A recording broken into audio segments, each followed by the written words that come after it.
Bonjour Pierre Garzon. Bonjour Cathy. Merci de nous accueillir ici au 21 rue Jean Jaurès, la maison des communistes comme vous avez la coutume de l'appeler. Merci aussi du temps précieux que vous nous accordez puisqu'hier soir, dimanche 28 juin, au terme du second tour des élections municipales, vous vous êtes imposé face au maire sortant de droite. Vous étiez à la tête d'une liste de large rassemblement incluant des citoyens et des citoyennes sans étiquette politique, le Parti communiste français, bien sûr, votre formation politique, mais également Génération, Europe Écologie Les Verts, le Parti socialiste. Quels enseignements tirez-vous de cette victoire ? Peut-être la première des choses, des leçons à tirer, c'est que nous avons vécu 6 ans d'une droite extrêmement violente qui avait mis main basse sur la ville en 2014 dans des conditions rocambolesques pour le moins, et qui a pu déployer durant 6 ans une politique dure à l'égard des Villejuifoises et des Villejuifois, dure à l'égard de l'environnement, une ville qui s'est bétonnée à l'envi de par la mainmise des promoteurs sur la ville, dur à l'égard des agents du service public, des services publics, ceux de la commune, mais aussi ceux de nos hôpitaux qui ont trouvé en ce maire un allié de ceux qui travaillent à la réduction au sens propre comme au sens figuré des services publics hospitaliers sur la ville, et donc une violence qui a nécessité tout de suite, il y a 6 ans, une culture de la riposte, de la résistance, de l'engagement plein et entier. Et je pense que cette victoire que nous avons obtenue à Villejuif, elle tire d'abord et avant tout, non pas d'une bonne campagne, même si nous avons mené une bonne campagne, mais d'une présence sur le terrain depuis 6 ans, pied à pied, pour empêcher tous les mauvais coups qui pouvaient se présenter, être systématiquement aux côtés des plus faibles, des plus démunis, comme aux côtés du mouvement associatif, des hommes et des femmes de culture qui ont subi ce qui est la politique de droite, celle de l'austérité, de la privatisation et des coups portés. C'est donc une victoire acquise de longue date dans 6 années de résistance et de bataille pied à pied pour y arriver, qui a donc à la fois imprimé la campagne et la liste que j'ai pu tirer au premier tour et qui est arrivé en tête de la gauche et qui a permis ce rassemblement, donc avec une imprimature très fortement ancrée dans la résistance, dans la lutte, dans la présence au quotidien. Et ça, je crois que ça a été vu et observé par les Villejuifois et qu'ils ont validé et plébiscité pas seulement un programme, mais aussi une posture politique durant ces 6 années. Je crois que c'est l'élément essentiel à chaud de ce résultat. Pierre Garzon, on dit des jeunes qu'ils sont en rupture avec la politique, que la défiance est absolument énorme à l'égard de ses responsables. À l'annonce des résultats hier soir, il y a eu plein d'images de l'IS, notamment devant l'hôtel de ville, avec une présence massive des jeunes issus des quartiers populaires, dont les parents font ce qu'on appelle le socle dans nos quartiers de l'immigration. Est-ce que c'est là aussi une clé de la réussite de votre liste ? Alors c'est vrai que souvent on dit que les jeunes sont en rupture avec la politique. Je dirais surtout que les politiques, depuis des décennies, sont en rupture avec les jeunes et les plus fragiles. C'est-à-dire que les décisions qui sont prises de programmes d'austérité en programmes d'austérité visent systématiquement et à chaque fois la jeunesse, je pense aux femmes, on parle des jeunes, mais je pense aussi c'est une victoire acquise de ces mamans qui travaillent dur, qui se retrouvent bien souvent en situation de famille monoparentale. Sont donc les deux catégories de population qui sont systématiquement visées par l'abandon politique, et qui, dans la façon dont on a, comme je l'ai dit, pu conduire notre présence depuis 6 ans sur le terrain en reconstruction d'un lien, d'une association permanente aux éléments de résistance et demain aux éléments de construction d'une politique publique municipale, ont pu se retrouver dans la méthode et ce faisant s'emparer d'une victoire qui n'est pas ni de mon fait, ni seulement celui de la liste et d'un programme, mais vraiment d'une appropriation et d'une prise en main dans la ville. C'était extraordinaire hier, je disais, un peu pour l'humour, qu'on se serait cru à la phase finale de France 98, mais ça ressemblait à ça. C'était un millier de jeunes de Villejuif venus. C'était bruyant, c'était joyeux, c'était festif, c'était populaire, c'était la banlieue qu'on aime, qui fait du bruit, qui chahute, mais parce qu'il y a de la joie, parce qu'il y a de la joie du résultat, il y a de la joie de ce qu'ils ont fait. Ils étaient fiers de ce qu'ils ont fait, ils ont raison d'être fiers de ce qu'ils ont fait, et je crois que c'était extrêmement perceptible.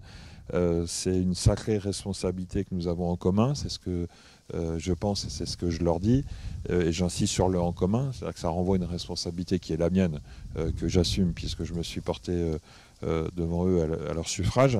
Mais j'ai envie que ce que l'on a mis en œuvre depuis des mois, voire des années avec eux, perdure et imprime la politique publique que l'on va mener demain en responsabilité et en exécutif à Villejuif. Donc hier, c'est un moment que pour ma part je n'avais jamais vécu, hormis l'occasion que j'ai évoquée, mais qui en politique fait chaud au cœur.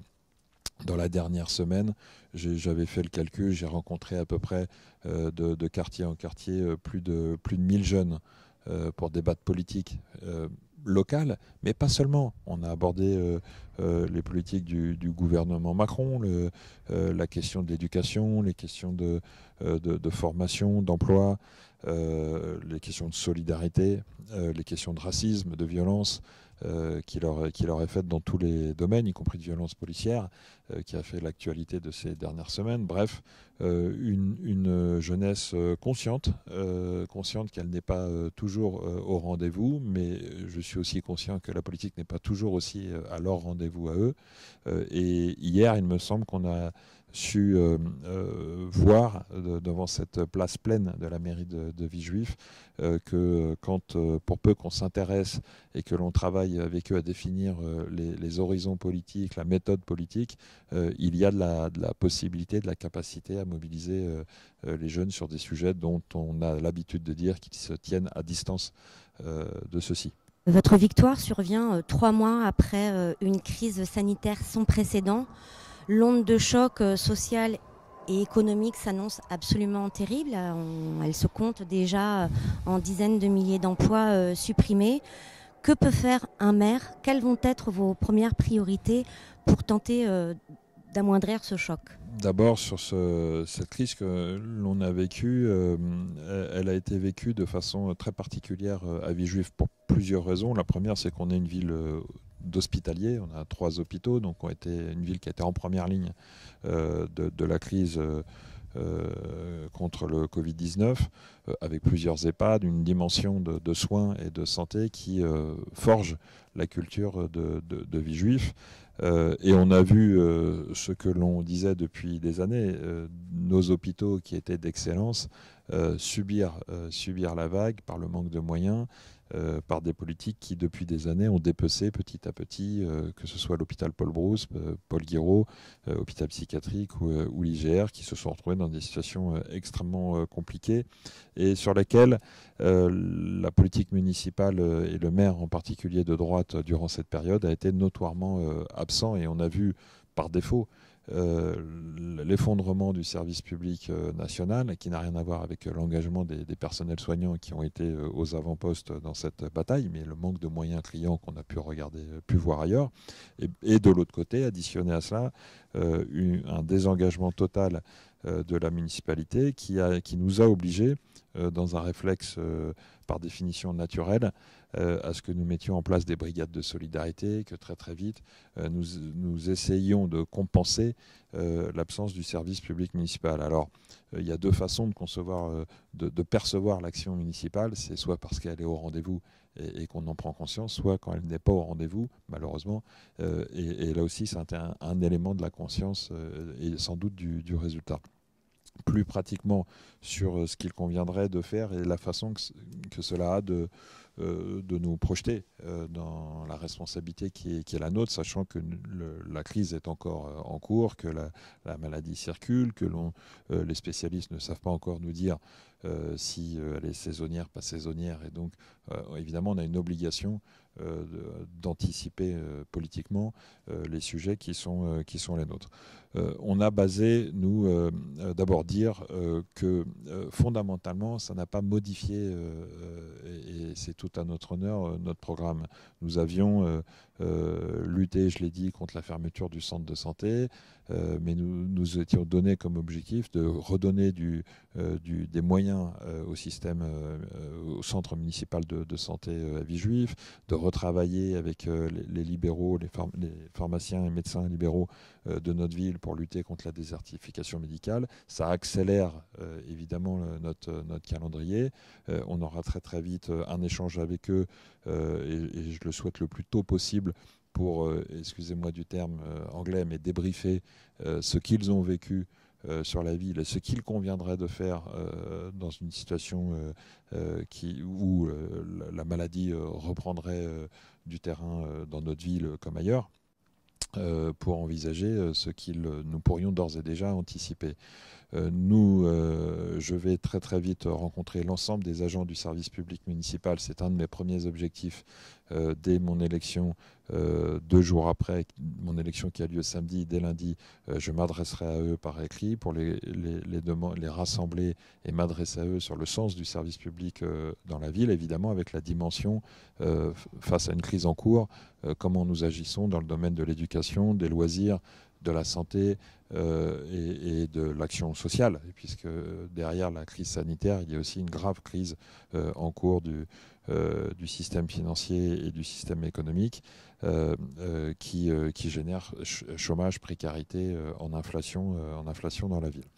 Nous avons mis en place un plan spécial été pour les enfants. On a vu que pendant cette crise, on a estimé à 300-400 enfants qui n'avaient plus à manger chaque jour. Parce que les cantines étaient fermées. Ça renvoie une sacrée responsabilité sur le rôle des repas collectifs et de l'école, au-delà de la question éducative, mais sur les enjeux sanitaires et tout simplement de nutrition pour les enfants. Donc on va examiner ça de plus près pour les identifier, pour les repérer, pour que nous puissions pas seulement déléguer aux associations qui ont fait un travail extraordinaire, je pense au Secours populaire français, je pense à l'épicerie solidaire, je pense à la Croix-Rouge à Villejuif, mais que le service public municipal prenne sa responsabilité elle aussi en anticipation de ce type de situation, évidemment. En termes de loisirs, on sait que beaucoup de familles déjà à l'ordinaire, à peu près une famille sur 2 ne part pas en vacances à Villejuif en temps normal. On sait probablement que cette proportion va augmenter dans les semaines qui viennent. Quid des activités pour ces enfants qui ont vécu 3 mois enfermés, confinés, plus d'école pendant 5 mois si l'on considère les 2 mois des mois d'été, et probablement pas de perspective de vacances où on pourra aller prendre l'air, jouer à la montagne ou à la mer, ou tout simplement retrouver les familles, puisqu'on est une ville type de banlieue où l'on vient des 4 coins du monde et où d'habitude les vacances d'été servent à regrouper les familles et à se retrouver au-delà des frontières de l'Hexagone. Donc un plan spécifique de déploiement des services jeunesse de la ville pour que pas un quartier ne dispose d'éléments de loisirs, d'éléments d'aide aux devoirs pour ceux qui le veulent et qui le souhaitent. On ne va pas leur ajouter de l'école à l'école pendant l'été, mais il faut bien tenir compte qu'il y a eu ces 5 mois de déscolarisation qui ne sont pas une mince affaire quand même pour ces jeunes et pour l'éducation nationale. Et donc on avait déjà travaillé durant la campagne à avoir ce plan spécifique d'urgence durant l'été. Et puis évidemment, le troisième élément, c'est le diagnostic social de la population adulte. Et où en sommes-nous du chômage? Où en sommes-nous des éléments de précarité? Où en sommes-nous des politiques sociales sur le sujet. On a déjà besoin d'identifier cela parce qu'on est encore dans une phase un peu d'inconnu statistiquement. On sait que les associations que j'ai rencontrées à plusieurs reprises caritatives m'ont dit toutes ont observé un doublement des Villejuifoises et des Villejuifois qui faisaient appel à ces associations, avec l'entrée de nouvelles familles qui n'avaient jamais été identifiées comme en précarité ou en difficulté. Ça, c'est celles qui font la démarche d'aller voir les associations caritatives. Et puis il y a toutes celles qui s'y refusent pour x, y raison, qui tiennent à la complexité d'accepter une situation nouvelle, en particulier de désocialisation sur la ville, et qui va nous amener à très vite réouvrir la caisse d'action sociale, très vite redonner des moyens aux services sociaux pour répertorier, identifier, problématiser et apporter des réponses adaptées à la situation, et puis enfin se tourner vers l'État.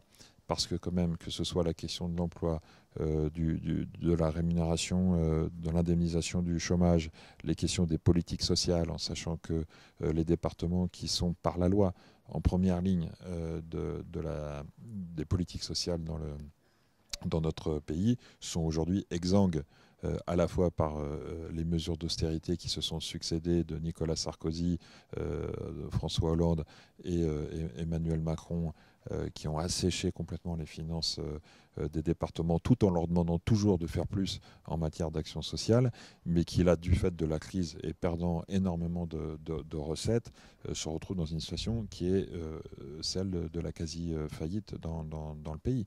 Et donc dans l'incapacité, au moment où on a le plus besoin des politiques sociales, de pouvoir y répondre. La ville ne peut pas tout, mais par contre, elle a une orientation politique qui permet, et c'est aussi mon rôle de maire, de pointer les responsabilités et d'identifier les combats à mener pour corriger ce qui doit être corrigé. Ça fait aussi une sacrée différence avec un maire de droite, mais qui cachait le fait à la fois qu'il soit de droite et qu'il faille faire de la politique quand on prend un mandat. Moi, j'assume complètement d'être de gauche communiste et de considérer que je veux faire de la politique avec les habitants, parce que si nous ne faisons pas ensemble de la politique, alors nous sommes condamnés à les subir. Pierre Garzon, vous évoquez dans votre première réponse la violence du mandat de ce maire de droite sortant, et dans les formes de violence, vous évoquiez le bétonnage. On a compté à Villejuif jusqu'à à peu près 70 chantiers, avec la volonté manifeste d'une gentrification, ce qui a d'ailleurs beaucoup heurté les Villejuifoises et les Villejuifois qui avaient peur d'être chassés de leur ville. Est-il possible de penser une ville pour tous alors que Villejuif est au cœur des grands projets économiques et urbanistiques du Grand Paris? Ça a été l'enjeu central et qui décline tout dans la ville et qui n'est pas propre à Villejuif. Je me souviens des manifestations à Madrid, à Berlin. Il n'y a pas une ville dans le développement actuel des villes capitales dans le monde où on les transforme petit à petit en musées, en usines à cash, et où on repousse les classes populaires toujours plus loin, avec des métropoles qui sont de plus en plus grosses. On retrouve partout cette problématique-là. Est-ce qu'il est possible de vivre de son travail quand on est simple salarié, nouveau retraité ou jeune travailleur ou jeune étudiant dans une métropole, a fortiori aux portes de Paris, comme ça l'est à Villejuif. Toute l'histoire de Villejuif, c'est une ville sans moyens en tant que ville, une population extrêmement populaire au sens social du terme, avec des revenus modestes, d'aides-soignantes, d'infirmières, celle-là même qu'on a applaudi tous les soirs, mais celle-là même aussi qui depuis des années réclame des revalorisations de salaire qui ne sont jamais au rendez-vous des différents gouvernements. Mais je cite celle-là, mais je pense à tous ces travailleurs aussi qui vont faire le ménage à la Défense et qui vivent de 3 fois rien. Je pense à nos retraités dont les pensions ne suivent pas la progression en termes de pouvoir d'achat de l'augmentation du coût de la vie. Et de l'autre côté, donc une culture de la lutte pour obtenir à Villejuif ce que nous n'avons pas par les salaires, pour avoir des services publics forts, bien dimensionnés, accessibles à tous. Je pense à la création du théâtre Romain Rolland, je pense à la médiathèque, au centre nautique, un des plus grands d'Île-de-France lors de sa construction. Donc toujours avec le souci de se doter d'équipements publics au service de tous, les meilleurs, pas les services publics des plus pauvres, le service public pour tous, le meilleur pour tous. Voilà, ça ne peut pas être plus simple. Et aujourd'hui, on a une inversion de la logique, c'est-à-dire qu'une fois qu'on a fait tout cela, on a une rapacité qui s'installe des promoteurs et qui sont venus à la faveur de l'élection d'un maire de droite qui a dit allez-y, bienvenue maintenant chez vous, le métro arrive, les équipements sont là, tout a été payé, vous n'avez rien à financer, vous n'avez qu'à prélever maintenant la rentabilité qu'elle génère mécaniquement dans la loi du marché, et c'est ce qui s'est passé.